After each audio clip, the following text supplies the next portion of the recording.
beloved, Boss Mike Cervera.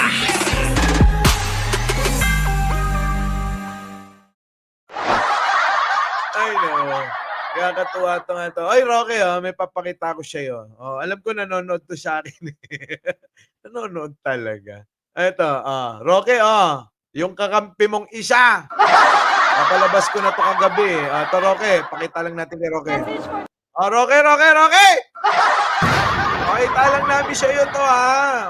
Napalabas ko na to kagabi. Hindi ka nanood kagabi. Ito na, Rocky. Oy, Rocky. Wala na yung mga Duterte mo. Oo, makukulong na silang lahat. Oo nga, Boss Mike. Bakit kaya makukulong na sila? Gawa ni Rocky, kakampi natin yun. Palay. Ito yung isang kasama nyo na pinagmamalaki nyo. Dahil daw kailangan kasama si Gloria. Gagayahin yung ginawa niya kay Erap. Kukopyahin natin yan. Oo, ipapalit natin si Sarah. Diyos ko po, talaga naman. Naloko na. Yan ang gagawin nila. Kukopyahin nila. Kukopyahin nila yung ginawa nila kay Erap. Di ba? Bakit, Boss Mike, kukopyahin? Kasi ipapalit nila si Fiona. Si Sarah. Naloko na. Ito na. Pasok. Okay. Mga basher, pasok. Congratulations to the people of Davao del Norte and Tagum City, and many thanks to President Marcos and Speaker Romualdez. Mama, susunod pa po. Aray ko. Naloko na. Kinongratulate na. At sama na ng sama si Gloria. Kanino, Boss Mike? Kay PBBM at kay Tamba. Lush daw. Diba? Wala na. Ito na. Dito, balik na tayo kay Rockwell. Idol. Ito na, idol natin. Bagong idol, si Roque. Kung akala po ng Marcos administration na ang ginagawa nila ay tinitira lamang po ang mga Duterte, hindi po. Dahil sa kanilang panunupil ng karapatan malayang pananalita, dahil po sa kanilang pagsususpinde sa mga Duterte na siya. Sino? Pagsususpindi daw mo. Kaya naniniwala sa inyo sila Sunny Boy. Kaya naniniwala Oo yung mga banat ni Roque talagang exaggerated Kaya namang nag-a-articulate lamang, nagsasalita ng adhikain ng mga mamamayan na napakahirap na ng buhay dahil sa mataas na bilihin. Ayan na, iisa na lang sasabihin. Sabi rin ni Banat Bayang kagabi, tirahin daw ninyo yung mga nagugutom, yung mga tamad na naghihirap. Norse Verano, Mike pala, sorry. Kayo talaga, namamali pa kayo. Alam kong medyo kamukha ko si Mark Ramos. Pero mas lamang sa akin yun ng kalahating tabo. Na tubig na pampaligo. Okay, pasok. Ulit lamang, nagsasalita ng adhikain ng mga mamamayan na napakahirap na ng buhay dahil sa mataas na bilihin. Kita nyo? Mahirap daw ang buhay dahil sa mataas na bilihin. Napakahirap na ng buhay dahil sa mababang sweldo. Anong ginagawa ninyo? Linulustay nyo pa ang salapi ng bayan para Parang talagang yung ginawa nila nung paglustay ng pera ng bayan Diba nilustay nila sa mga walang kakwenta-kwentang mga materyales. Siya bigla-biglang nakaimbento si Digong ng Boss Mike, face shield. Bakit si Digong ang nakaimbento ng face shield?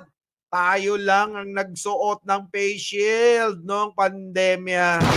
Grabe. Bakit nag-imbento si Digong ng face shield? Kasi para magkapera. Ayun, pinag-uusapan ngayon sa Kongreso, Jerry Angeles. Oo, pinag-uusapan ngayon sa Kongreso kung bakit ganong kalaki ang inubos nila.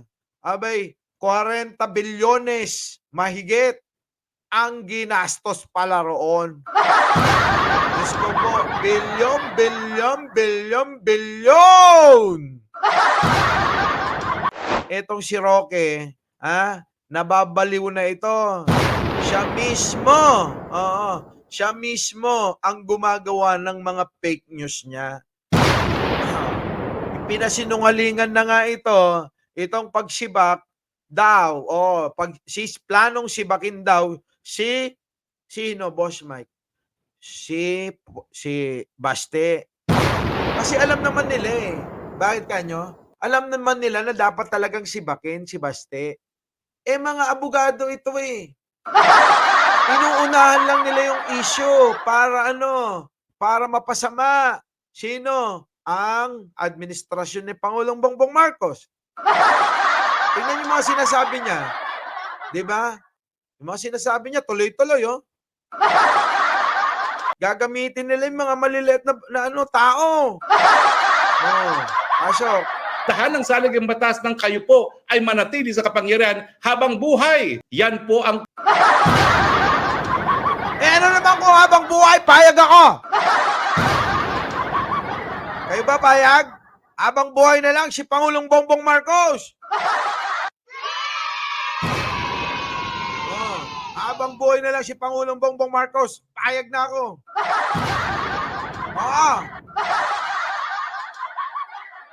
krusada ng mga Duterte. Hindi po ito laban ng Duterte laban sa mga Marcos. Ito po ay laban ng sambayan ng Pilipino, laban sa pamilyang Marcos. Ala! Palabanin natin ang pamilyang Marcos. Naloko na. Itakwil ang pamilyang Marcos. Naloko na. Sorry, nandiyan na si BMB Rosemary, Carmen Lee. Opo, sino pa? Mga bago yan, Braveheart. George Gonzalez. Shoutout po sa inyong lahat. Diba? Hindi lang laban ito ng mga Duterte at Marcos. Kundi laban... Naku, Diyos ko, nakalimutan ko na. Duterte laban sa mga Marcos. Ito po ay laban ng sambayan ng Pilipino, laban sa pamilyang Marcos na talaga namang pong inuulit ang ating kasaysayan. Laban nyo. Laban nyo lang yan. Huwag nyo na kami idamay. Mga unggoy kayo. Naloko na. Sama nyo si Marlica dito. Maglabang kayo. Labanan nyo. Sino pa? Ilan na lang ba kayo? Wala na si Gloria. Kaya nga watak-watak na itong mga ito At magpapasasa sa pwesto habang buhay dahil lang nais nila. Bumalik ang good old days at ngayon. Oy! Ikaw talaga, Roque. Alam mo, ikaw, double standard ka Dati sabi mo, nung kampanya, wala nang martial law. Oo. Diba? Yung mga sinasabi mo, okay na magka-martial law. Dami na itong palabas na kung di ko lang nahanap dapat hanapin ko muna pala, no? Babalikan kita! Isasampal ko sa'yo lahat ng mga pinagsasabi mo ng eleksyon. Puring-puri mo si Pangulong Bongbong Marcos at yung kanyang tatay. Tapos ngayon may paganyang-ganyang ka pa. Nakikita naman natin, lantaran ng nakawan sa gobyerno, lantaran ng... Nakikita ho namin. Lantaran talaga yung pagnanakaw nyo sa gobyerno. Ni Digong. Sobra-sobrang nakaw. Diba? Smuggling. lantaran na rin po ang cronyism. Inuulit lang po nila ang kasaysayan na mga nangyari nung panahon ng diktadoryang Marcos. Kaya nga po, Ano?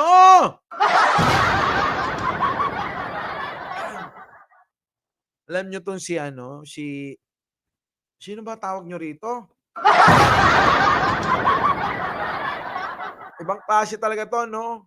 Oo, ito yung ano yung hunyango. Alam nyo hunyango, pag nakadikit ka sa isang punong ganyan, nagiging kulay mo yun. Kung anong kulay mo, ang kulay nung dinikitan mo, yun yung nagiging kulay niya.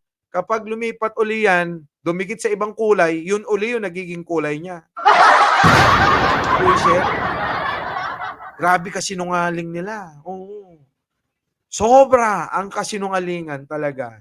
ang sigaw ng marami, ito Marcos Jr., diktadura. Galit na galit na. Bakit kasi walang posisyon? Hindi nyo na nga binigyan ng posisyon, tinanggal nyo pa yung asawa. May asawa ka pala? Talaga, ha? Sige, tuloy. Ang tanong, mga kababayan kong Pilipino, Ay, wag ka na magtatanong kasi magagalit.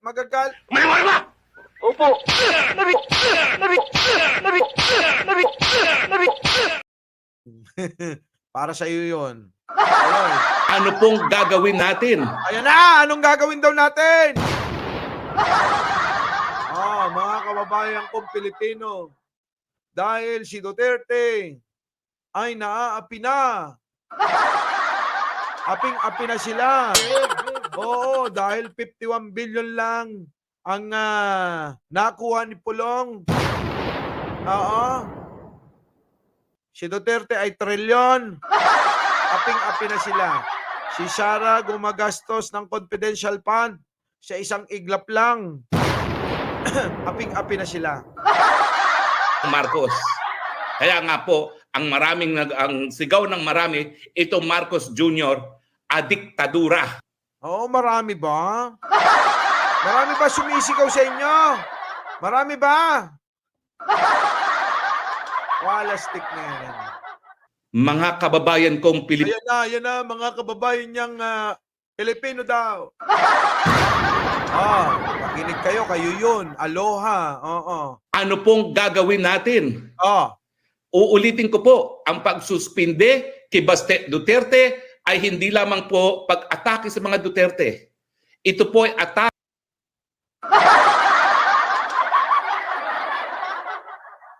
Huwag na kayo magtaka kung bakit naulaw, nahilo-hilo yung mga taga-suporta nila.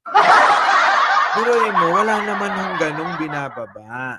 Yang kuro tuloy. Yang espekulasyon na itong si Duterte daw, si Baste Duterte ay sususpendehin.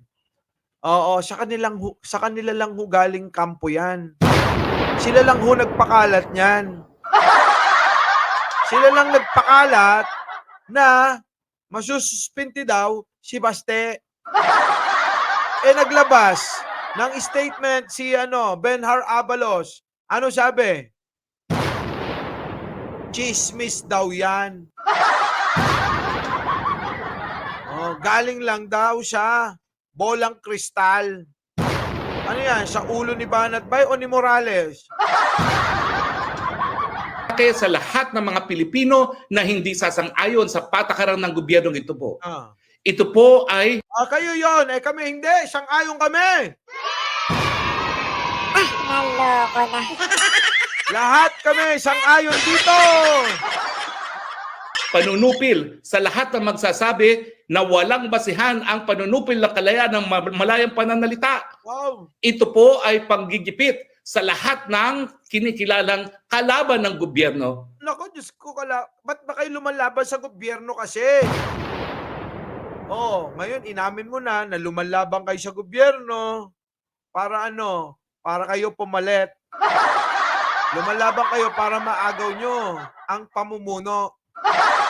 Lumalaban kayo para maipalit nyo si Sara sa Malacanang. Yun naman ang katotohanan yan eh. Yun ang nilalabanan nyo. Dinadamay nyo lang ang maliliit nating mga kababayan sa pansarili nyong interes. Dinadamay nyo ang mga Pilipino sa mga kagahamanan ninyo at pangsarili nyong pangarap. Yung pangarap mo uli na baka sakali maupo ka na spokes uli ni Sara. Ganun yan. Kaya itong mga ito, desperado na. Papayag na hindi lahat ay kumakanta ng ang bagong lipunan at ngayon po ang bagong Pilipinas. Bago! Ang bagong... Bagamat anong bagong Pilipinas? All-time high ang presyo ng bigas. All-time high ang bagsak ng peso. All-time high din ang inflation. Alam nyo na, classic na pambatikos yan yung mga yan yung mga epektibo na propaganda ng mga lumalaban sa gobyerno. Yan yun, Kuya Bay, Rosana Toralba, MB Makulit. Yan yun, epektibo yan. Tumataas ang bilihin. Ang presyo ng galunggong ay 10 piso na nung panahon niya ni matandang Marcos. 'Di ba? Ni former President Ferdinand Marcos Sr. Yan yung pambatikos na. Nako, napakamahal na ng bigas. Nako, lahat nagtataasan na. Nako, lahat ganito. Paulit-ulit lang ho yan. Yan ang propaganda ng mga gustong mang-agaw ng kapangyarihan. GHM Hashimoto. Yan, oo. Bagamat yan po ay puro problema, ang nais nila, walang pupula. Lahat sasambahin ang makapangyarihang pangalan ng Marcos. Nako, kailangan naman talaga Diba? Tulad ng pagsamba nyo kay Duterte noon, abay syempre, mas higit na may karapatan na sambahin si Pangulong Bongbong Marcos sa mga ginagawa niya. Diba? Tami Tamayo. Mas higit kaysa kay Digong.